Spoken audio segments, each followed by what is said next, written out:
Hello, everybody. Welcome to another episode of Zoomin With Zack. As you can tell, these are becoming more and more infrequent because I'm becoming bigger, busier, and busier. And I'm looking for an apprentice. Like, I'm not even going to say intern.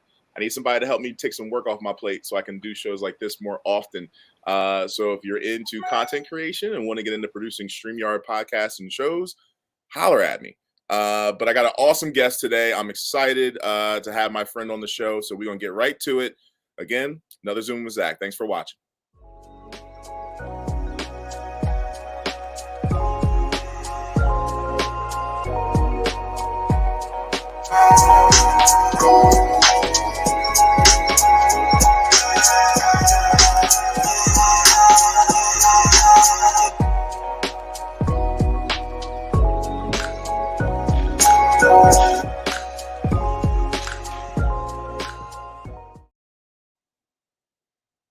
Hey, everybody, and welcome to another episode of Zoomin with Zach. Super excited to have my guest with me today. Again, if you are tuning in, whether you're on LinkedIn, Facebook, YouTube, make sure you are liking, commenting, and sharing. And of course, if you have questions during the show, you can always ask them. But I always get things started with a question, a dad joke, whatever you want to call it. So today's topic, my guest is an author, so I decided to come with this one. Why does the ghost always need more books? Why does the ghost always need more books? If you think you know, throw it in the comments. I'll let you know if you're right. Of course, I'll give the answer at the end. But yeah, why does the ghost always need more books? I don't know. Well, I do know. But we'll see if any of you all know the answer to that. But yeah, let's hop right into it. I'm super excited to introduce you all to a young man who has been an inspiration since I've met him. His journey, you're going to hear about it today. I can't wait for him to share it. But this dude, actually, I know him because he's my neighbor. My man, Hisham Mohammed, awesome guy, and he's with us here today. Hisham, how are you doing, my man? How are you? Doing good. Thank you. Thank you so much for having me. It's a pleasure. Of course, bro. Of course. Now, Hisham and his family moved to Rebel Hill, as you know, Rebel Hill Consulting. To Rebel Hill, right a couple houses down from where I grew up, from my mother's home, back in 2011-ish. And when I moved back, when me and my wife moved into that home in 2014, that's when I really got to know Hisham a little bit better, and we became buddies. And his story, his journey, it's impactful. You might shed a tear when you hear it, but I want him to be able to tell it. I don't want to do it any disservice. But Hisham, tell the folks a little bit about yourself. And of course, we're going to get into talking about this awesome book you've written. Thank you so much. Yeah, I was born and raised in Iraq in the city of Ramadi. It's close to Fallujah. A lot of people have heard of Fallujah because that's where the war zone and the main impact happened since the Iraq war started in 2003. So I was born a normal, healthy child.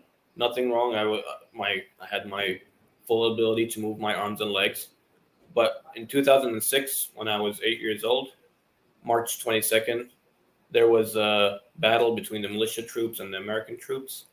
Ramadi is one of the big war zones during the time. So there were constant shootings and bombings. But we never realized there was going to be a bomb that fell in the street in front of our home that would change my family and my life for a chronic time. So when that happened, it really was a shock. During that time, in Wednesday in the morning, around 10:30, we were just standing outside. My brothers, friends, and I. We were waiting for school to happen in the afternoon because during that time, the boys and girls were separated. So when the boys would go in the morning, the girls would go in the afternoon, and vice versa. So a bomb fell from the sky and fell between us, and the shrapnel from that bomb went into my spinal cord. I got spinal cord injury, leaving me paralyzed from the neck down. So since then, my parents and brothers and I were looking for a better life and better medical care. Took us from Jordan and eventually led us to here. And we talk about all these details in the book, The Deadly Silence. Indeed. When did you write this book? Tell me a little bit more about the book, and I guess it goes into more detail of your journey. But again, I appreciate the bravery to share all this. But tell me a little bit more about the book. Yeah, the process started when I was in high school, looking for an author to help us write our story. In the beginning, we thought that maybe I would write the book by myself, but I tried and realized that writing is not really my forte, not I hear really you. my profession. I need help with that to do it justice. We don't want we want something to be in the best version. So my dad found this author online whose book is his name is on the book, G. Ross Yep. Kelly. Yep. Uh, he's the ghostwriter who helped us write this book, and yeah, we had material from before that from someone else who helped us put it into written form, and we gave it to him. Gave him pictures and exchanged back and forth through email and phones.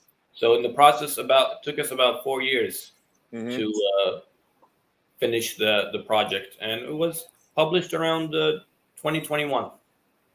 Awesome. Awesome. So it's been out a couple years now. How can people get this book? Yeah, mainly on Amazon and Barnes and Noble. Those are the main retailers. They put it on other retailers that are less known. I don't not really familiar with them, I but hear of you. course, Amazon and Barnes and Noble are the most common, famous ones. So yeah, you can get it on there. Awesome. Awesome. So folks, we'll make sure we put a link in the comments to the book in case you'd like to purchase it from Amazon or Barnes and Noble. And another interesting thing, I know you're a student right now at Penn State. Tell folks a little bit about what you're studying and what you're looking to get into because you're graduating soon. So give folks that rundown. Yeah, I've been a student at Penn State World Campus since 2020, Hmm. and my major is human development and family. So a lot of people ask, "Oh, what can you do with that human development and family?" You don't usually hear about that major. I mean, I didn't really hear about it since before researching thoroughly into it. Hmm. Because for a while, I wanted to do something with human services or social work, anything that has to do with helping people. So yeah, I'm hoping to. I have 2 more semesters that are related to internship. There's the pre-internship and then the Nice. internship, and hopefully, I plan to graduate by next year. And I would like to maybe work either in a nonprofit organization or a government agency or any place that helps people, and to continue also working with outreach. And I really want to work hard, make this the book and my family story one of the passions and purposes of my life. So combine those two and hopefully try to help and benefit as many people as we can. I love it. I love it. And you have an awesome family. I've gotten a chance to meet them too. You're all beautiful people. And again, I appreciate you coming and sharing all this with my folks. So all you nonprofits out there, you about to have a rock star available pretty soon. Make sure you follow, check them out, whether it be Facebook or Instagram. You can reach out to them. Now here's the crux of my show here, Hisham. You've seen the show before. You know what we're getting into. It's time for 3 random questions. So I need you to give me a 3-digit number between 1 and 9 or 0 and 9. And I'm going to give you some questions that correspond with your number. So what's your number today? Let's see, let's try 897. 897. He's going for them high numbers. All right. Let's see. 897. Let's go question number 8. What is a cause you are passionate about and why? This should be good. Yeah, well, I mean, I talked a little bit about it. The cause, I mean, which we talk about detailed in the book, is the cause of the effect of wars and the impact they have on innocent civilians. Mm, So ever since the injury and afterwards, the cause of peace, really, I've been experienced it, the impact of war personally. I know how significant it is and how it hurts a lot of people. Wars destroy so many things, and they hurt a lot of people. So I'm passionate about educating people about that, raising awareness, and hopefully inspiring. Especially, I want people to learn also about the Middle East. There's a lot they don't know about the Middle East and the Hmm. religion of Islam and the culture as well. So those are the causes I'm passionate about because a lot of people don't know about them, and there's a lot of ignorance that needs to be cured through education. 100%. 100%. Um, I've had a chance through Demystifying Diversity to actually work with CARE, Center for American Islamic Relations. We're actually going to go speak with them again in a couple months. And it was so eye opening. I learned so much about the culture and the people. So yeah, I'm on you on that with you. I think there needs to be a greater education in this country about the that culture and everything around it. So let's get on to you were says nine. Question number 9. Let's see here. Ooh, another good one. What's one of the biggest hurdles you've overcome or didn't overcome, and what have you learned from it? Well, the hurdle of the being disabled, and I don't. I feel like I've overcome it in some ways, and to this day didn't Yeah. because one of the biggest things is acceptance, whether you're going through trauma or in anything throughout life. So I feel I've accepted and adapted to this new lifestyle for a while. But with that being said, I have my days a lot where I'm sad and anxious, and I wish, hopefully, that I get my ability to move my arms and legs soon, and really have that wishful thinking for that, and pray for it. And there's a lot of hope, and thankfully, there's a lot of medical advances happening because it's a complicated field. So I get sad and anxious when I think that spinal cord injury, especially when it's more severe, that they say that Mhm. there's no treatment for it now, and we don't know when that will be. So I think that's one of the biggest hurdles is when I was being injured at a young age and going through that with my family as well. Right. Thankfully, being able to also complete my education with that and being blessed with my help of my family also to write the book. Gotcha. Gotcha. Thank you so much for that answer. Last question, and you actually picked my favorite question. So I'm curious what you're giving me for this one. If you could only listen to one album or artist while you do work, what or who would it be? There's an artist I really like. His name is Maher Zain.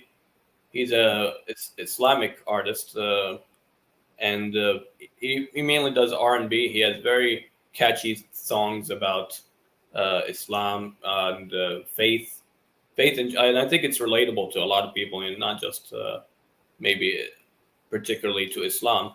But since he's a Muslim singer, that's his main focus.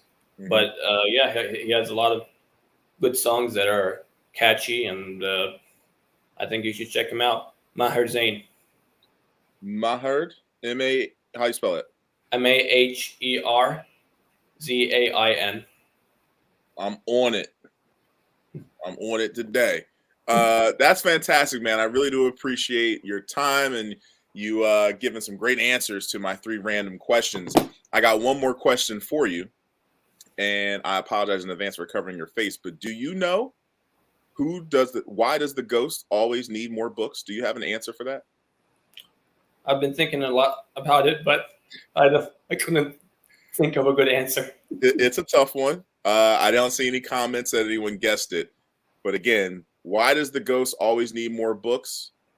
It's because she goes through them too quick. Oh man, I would have never guessed that. Ah, corny and a good one. Uh, yeah, you can use that too if you want to bust that out. Yeah, she's a ghost. She flies through things. She goes through them too quick. Thank you again, Hisham, for being my guest today. Folks, make sure you continue to like, watch, comment, share. And we're gonna put a link to the book in the comments. Hopefully, you all can check that out. I'm headed out. I'm gonna have another great show for you at some point pretty soon. And I'm leaving it to my homie Hisham to close it out. So everyone, have a good day. Peace. Thank you so much, Zach, for having me. It's an absolute pleasure, and thank you everyone for your support. Please check out my family's book on Amazon called The Deadly Silence. You might have to look up by Hisham Mohammed to get the actual book, and it's also on Barnes and Noble. I hope that in my next goal is to get it through Audible. I really want to get an audio version because a lot of people listen to Audible, and also I want to get it translated to other languages, with Arabic being the main one, since I speak and I write Arabic, and I have a lot of family in Iraq that mainly speak Arabic. So and I know a lot of people and friends that English is not their main language. So I want that to be a main next goal of mine. Thank you so much. I appreciate it. I wish you all the best and have a good one.